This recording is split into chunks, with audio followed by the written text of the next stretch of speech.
What is up, everybody? Welcome in. Welcome to the Yacoub Corner, the very first episode by your boy Chris Yacoub. My own podcast, my own name. Fuck it. Thought it was easy enough. See Yacoub713 on the Twitter. If you follow me, thank you. Appreciate the love. If you don't, hop on it. I'll probably make you laugh once or twice. You can delete me after that. I say some outlandish shit. If you follow me on Twitter, you certainly know that. This pod's not going to be no different.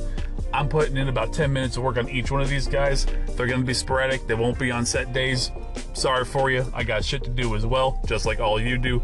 And none of y'all really need to listen to me that often anyways, because I'm pretty ridiculous. Think about 10-minute episodes. Get a few topics, knock them out. You can hit me up on Twitter afterwards. Again, see Yacoub713. Let me know your thoughts. I run through these like a checklist, so let's hit it. Number 1, Mitch Trubisky. Congratulations, my guy.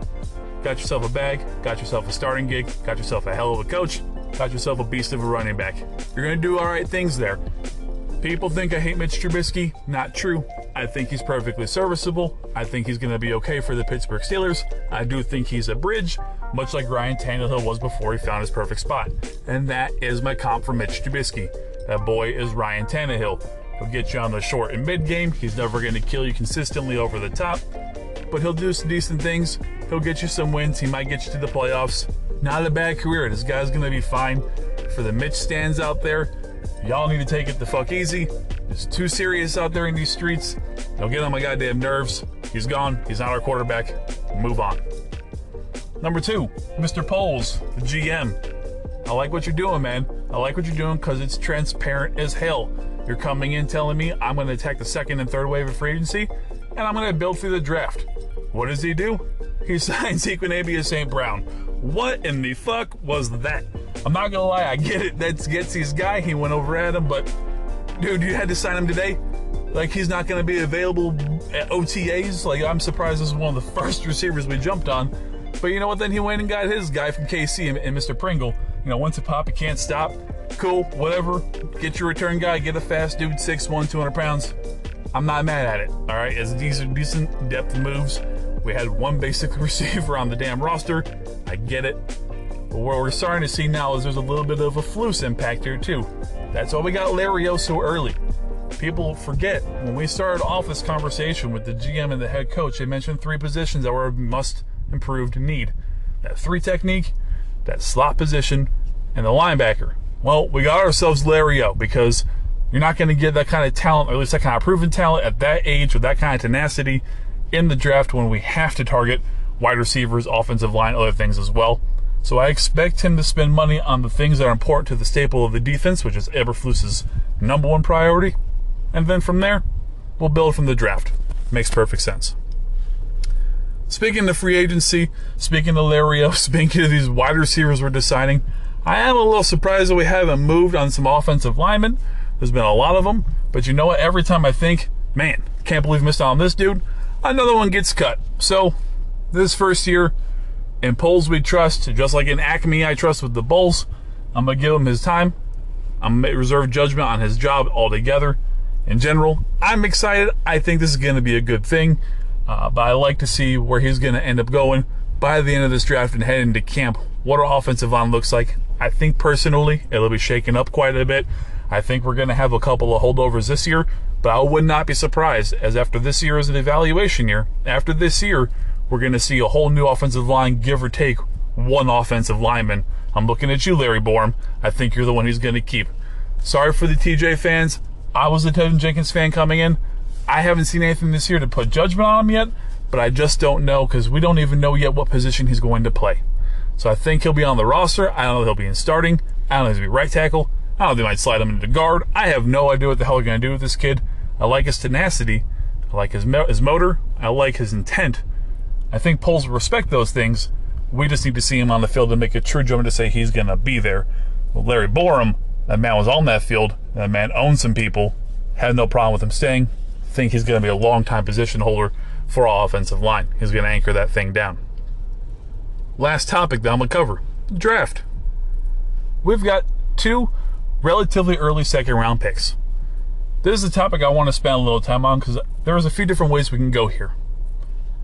We can either stay put and get 2 pretty good talents at 39 and 48. I think that's possible. depending on how the draft falls. I don't expect Poles to make brash decisions like Ryan Pace did. I don't think he'll jump up in the draft on a whim. I think he's going to have a very specific targeted guy if he does that, and it's going to make sense. Now, that being said, what I personally think is going to happen is we're probably going to pick at 48, and we're going to trade 39 back and get a little of extra draft picks for this year. From what we're starting to see, the way that we've had cuts, the way we're signing free agents, we're getting these comp picks. It does look like Poles, again, is going to value the draft. He mentioned it when he first got here, build to the draft. We've got 10 picks already next year. So I think this is the path going forward.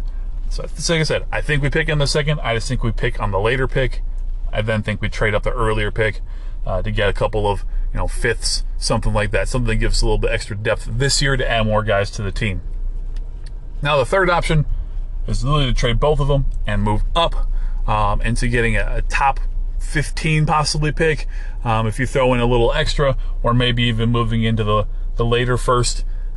Only way I see that is if he really targets a wide receiver, a weapon for Justin that he just simply cannot pass up. Maybe Olave slides and he wants that rapport with Justin, or maybe Pickens has been getting some hype when he's placing these phone calls with different GMs and who's going to pick where. I think that is going to be the move that he does that for. Otherwise, I think he sits patiently and waits. When we speak about potential targets, though, there's some guys out there that I really think that people are kind of sleeping on. Everyone's so focused on the wide receivers and so focused on the Drake Londons and the Pickens. Like I am in love with George Pickens. The Olaves, which of course has a rapport for him. But we have a strong need for offensive line going forward.